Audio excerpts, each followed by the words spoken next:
ओम नमः शिवाय। श्री महापुराण रुद्र संहिता युद्धखंड पूर्वार्थ अध्याय 23 वृंदाना पतिव्रतनो भंग। व्यास बोल्या, हे सनत कुमार, हे सर्वज्ञ, હવે આપ કહો કે ભગવાને ત્યાં જઈને શું કર્યું તથા તેમણે ધર્મનો ત્યાગ કેવી રીતે કર્યો? સનત કુમારે ઉત્તર વાર્તા કહ્યું, જલંધરના નગરમાં જઈને વિષ્ણુએ એની પતિવ્રતા સ્ત્રી વૃંદાના પ્રતિવ્રતાનો ભંગ કરવાનો વિચાર કર્યો. તે તેના નગરના એક ઉદ્યાનમાં જઈને રહ્યા અને રાતમાં તેને સ્વપ્ન આવ્યું. એ તેમની માયા અને અદ્ભુત કાર્ય પદ્ધતિ હતી. ત્યારે જલંધરની પત્નીએ રાત્રે સ્વપ્નમાં જોયું કે તેનો પતિ માથામાં તેલ લગાવીને નગ્ન થઈને મહિષ ઉપર બેઠો છે. તેણે કાળા રંગના ફૂલોની માળા પહેરી છે. તેને ચારે તરફ હિંસક જીવ છે. તે માથું મુંડાવીને અંધકારમાં દક્ષિણ દિશા તરફ જઈ રહ્યો છે. તેણે નગરને પોતાની સાથે સમુદ્રમાં ડૂબેલું જોયું. તત્કાળ તે બાળા જાગી ગઈ અને સ્વપ્નનો વિચાર કરવા લાગી. એટલામાં જ તેણે સૂર્યનો ઉદય થતો જોયો. તેમાં એક છિદ્ર દેખાયું તથા સૂર્ય કાંતિહીન હતો. એને આ અનિષ્ટ લાગ્યું. એ ભયભીત બનીને રડતી હતી. બારીએ જાડીએ કે અટારીએ ક્યાંય પણ શાંતિ પ્રાપ્ત ન કરી શકી. પછી પોતાની બે સખીઓની સાથે ઉપવનમાં ગઈ, પરંતુ ત્યાં પણ કોઈ પ્રકારનું સુખ ન મળ્યું. ત્યારે સ્ત્રી વનમાં ગઈ તો ત્યાં તે ઉદ્વિગ્ન થઈ રહી હતી. ત્યાં તેણે સિંહ સમાન બે ભયંકર રાક્ષસોને જોયા, જેનાથી તેની વિહવળતાનો અંત ન આવ્યો. તે ભાગવા લાગી, પરંતુ તે જ ક્ષણે તેની સામે પોતાના શિષ્યો સહિત શાંત મૌન તપસ્વી આવી પહોંચ્યા. ભયભીત વૃંદા તેમના ગળામાં પોતાના હાથને નાખીને રક્ષણની યાચના કરવા લાગી. મુનિએ પોતાના એકમાત્ર હુંકારથી રાક્ષસોને ભગાડી મૂક્યા. વૃંદાને આશ્ચર્ય થયું. તે ભયથી મુક્ત થઈને મુનિનાથને હાથ જોડીને પ્રણામ કરવા લાગી અને કૃતજ્ઞતા જણાવી. પછી તે મુનિએ પોતાના યુદ્ધરત પતિના સંબંધમાં તેના કુશળ ક્ષેમના પ્રશ્નો કર્યા. મુનિએ મૌન થઈને નીચે ઉપર જોઈને જાણે કંઈક કહેવાની ઈચ્છા કરી. તે જ સમયે બે વાનર મુનિના સમક્ષ આવીને હાથ જોડીને પ્રાર્થના કરવા લાગ્યા. મુનિએ જ્યાં ભ્રુકુટી સંકેત કર્યા ત્યાં તો તેને ઉખેડીને આકાશમાં ચાલ્યા ગયા. પછી જલંધરનું મસ્તક તેમજ થડ લઈને તેઓ તેની આગળ આવ્યા. ત્યારે પોતાના પતિને મરેલા જાણીને વૃંદા મૂર્છિત થઈને પૃથ્વી ઉપર પડી ગઈ.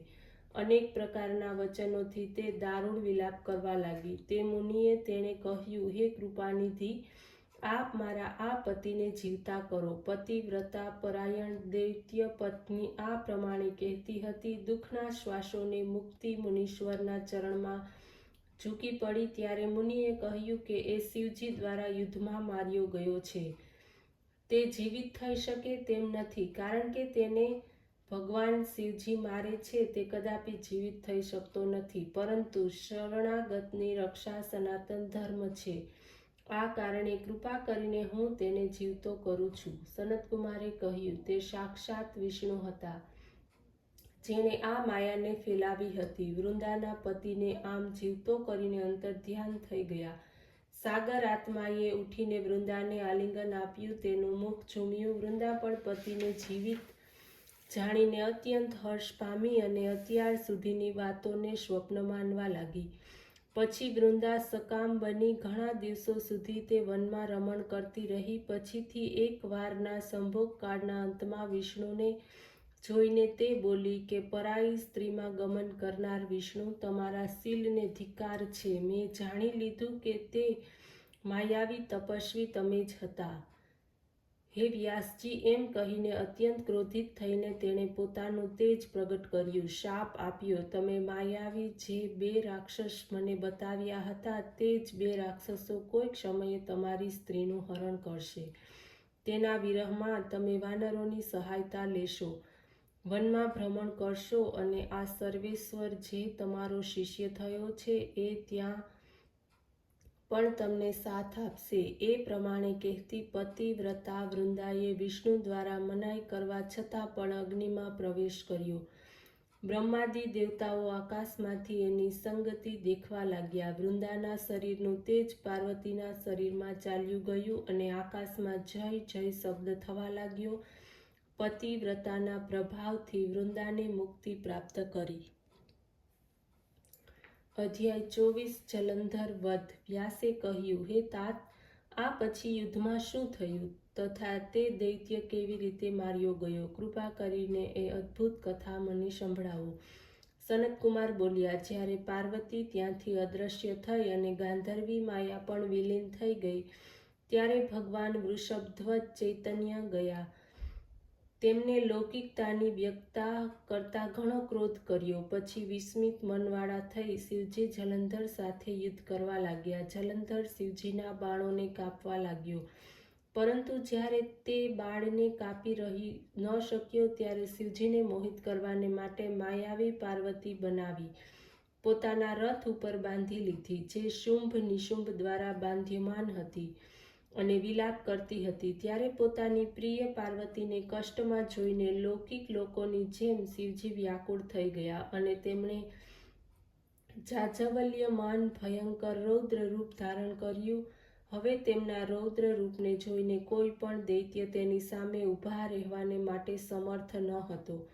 બધા છુપાતા ભાગતા ફરતા હતા, ત્યાં સુધી કે શુંભ નિશુંભ પણ યુદ્ધમાં ઊભા રહેવાને માટે સમર્થ ન રહ્યા. જલંધરની બધી જ માયા ક્ષણ માત્રમાં નાશ પામી. સંગ્રામમાં ચારે બાજુ હાહાકાર થવા લાગ્યો. શિવજીને ભાગતા શુંભ નિશુંભને શાપ આપી ઘણા ધિક્કાર્યા અને કહ્યું, તમે બંને દુષ્ટ છો, તમે મારો મોટો અપરાધ કર્યો છે. તમે પાર્વતીને મારતા હતા અને હવે યુદ્ધથી ભાગો છો. ભાગતાને મારવો એ પાપ છે. એથી હવે હું તમને નહીં મારું, પરંતુ ગૌરી તમને મારશે. શિવના આ પ્રમાણે કહેવાથી સમુદ્ર પુત્ર જલંધર ક્રોધથી અગ્નિની જેમ સળગી ઉઠ્યો. તેમણે શિવના ઉપર ઘોર બાણો વરસાવ્યા. પૃથ્વી ઉપર અંધકાર પ્રગટ થયો. ત્યારે આ દૈત્યની આ પ્રમાણેની શ્રેષ્ઠા જોઈને શિવજી ઘણા ગુસ્સે થયા તથા એમણે પોતાના પગના અંગૂઠાથી બનાવેલા સુદર્શન ચક્રને ચલાવીને તેનું માથું કાપી નાખ્યું. એક પ્રચંડ અવાજ સાથે મસ્તક પૃથ્વી ઉપર પડી ગયું.